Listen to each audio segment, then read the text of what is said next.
Good evening, everyone. Aristeo from the Aristeo Junior Show, posting a daily devotion for January the 30th. As you can see, it's a little late, but uh, definitely better late than never. Lord, allow these words to stick in me like blood and bone. Um, I read these two already, and they're good. Check this out. The foundation's responsibility. Start with the verse. Everyone who hears the words of mine and puts them into practice is like a wise man who built his house on the rock. Matthew 7:24. Amen. How can you build a human race on foundation that is made up on sand and mixed with straw? A foundation is always measured by how much weight can be placed on it. Our societies are in a mess because as the foundation, men have become sandy, uncertain, and unstable. When God made the male first, he wasn't saying that male is more important than female. He was saying that the male has a specific responsibility, he has a purpose to fulfill that is just like the foundation. Even though the foundation is important, it is not more important than other parts of the building. The foundation can't perform all the foundation itself, all the function itself. Sorry. It cannot protect the occupants from the weather. When the rain comes, the foundation can't keep you dry. Only the roof can. It's the same way with the human family. The foundation is crucial, but the rest of the family is essential as well. Remember that the foundation is often hidden. I don't see the foundation of the house anymore, even though I was involved in the discussions about it and watched it being dug and poured. Today, I walk on the foundation all the time, but I never see it. The foundation is meant to be solid and dependable, but not necessarily seen. Thought of the day: a foundation is measured by how much weight can be placed on it.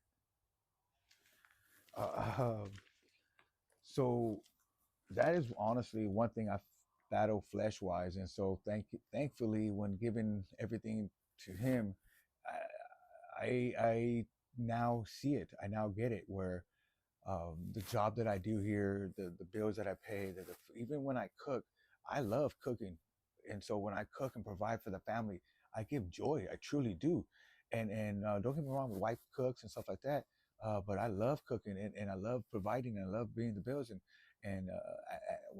years before I was flesh like and wanted praise and appreciation and love, and now the fact like I do for him, I don't need the wifey and the kid to say thanks and stuff like that and I know they help with the bills and she helps with the bills and whatnot, but I know it's my foundation, it is my responsibility, and I give joy and pride that it is, and I don't need praise to say, hey, good job, hey, so and so, or thank you for paying the bills and or the Wi-Fi or the whatever nature.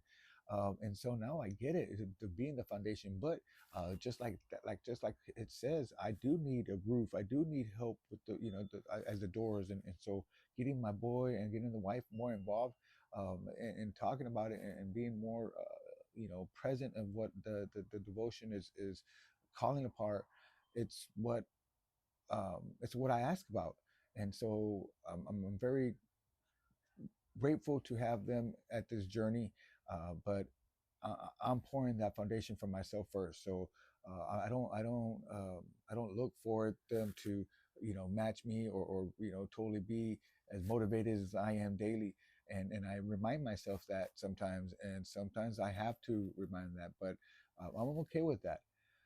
Other than that, the other devotion reading I was reading is what it's kind of a reminder of what a buddy of mine came to me and talking about his issue, and where I letting him know where he's not smoking, and he was like, hey, let me hit it, and I'm like, man, nah, you know what I'm saying, because you're not doing it for the right reason. You're doing it because you're mad. You're mad. You're mad at your situation with the family, and you're allowing the devil to win. There's this situation coming from your family, and yes, it's deeper when it's coming from family. So now you're more mad about it, but don't allow him to win. Because if you allow him to win one chapter or one piece of a puzzle, then he's going to get creeped up to the next one. So if I allowed him to say, yeah, man, come hit it, come, well, who cares? um, then that's going to say, then tomorrow he might say, oh, who cares again? Or who cares again? Who cares again? Well, I care. You care. He cares. You should care. You're worth something. And he didn't. When we came back, and he's like, hey, you want to hit it? I asked him, and he was like, no, I'm good. And cool. And I'm so glad that he made that decision on his own, because it's not a good thing to go down that damn rabbit hole, because it could lead into more darkness, more stupid choices, more self doubt, more, just more lyrics to the lead song of your band called Self Sabotage. I call that, me and the wife, we call that, when you do the self sabotage, that's your band. And, stop being the head singer. I was doing so for many years. I will get, like 2 weeks ago when I was in the funk. I wanted to do stupid shit. I wanted to drink more. I wanted to have alcohol, but then I realized, no, I don't.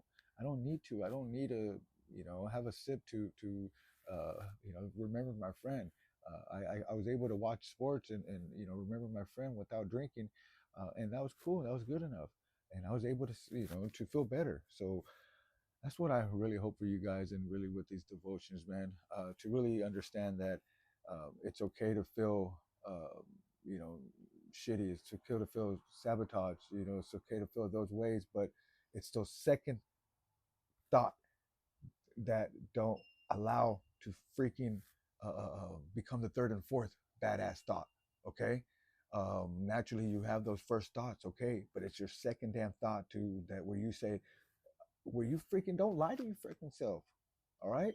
Yeah, sorry, I thought I was coaching my kids, but yes, don't fucking lie to yourself, dude. That's simple, man. I was one of my best liars to myself, and that is where you fucking self sabotage. So stop lying to yourself, man. Transparency is key. Being accountable is key. So challenge yourself, okay? Um, so I really, want you to know that I really care. I really do, because we need this Garden of Eden to be stretched across the world, man. And you don't have to be a preacher, you don't have to be a pastor, you don't have to be, in the corner. But if you're a mechanic, if you're a tech, if you are a director, if you are a teacher, share that love, share that mercy of God, be that essence of God, be Christ. Remember, you don't need to be Jesus, okay? Jesus was your messenger. He was here to show you who you are. You have Christ inside you. Okay, it is your journey in life to take Christ outside you. Okay, that is your journey, and do so in every faction you live. If you're in fact, if you're in faction, if you're in music, if you're on self, if you're in garbage, do whatever. But whoever you come across, be pride. Okay, you only live once. Okay, today's the present. Enjoy it, guys. Mind, body, and soul. Refresh that. And it starts here, and it starts here. All right. I love you. Addistel Jr. Show. I need to post something. I will. I need to get in exercise. I will. I'm going to do something today. I recommend doing some push ups or some sit ups or something. All right. I'm going to do some. I'll challenge you guys. All right, guys. God bless. Peace.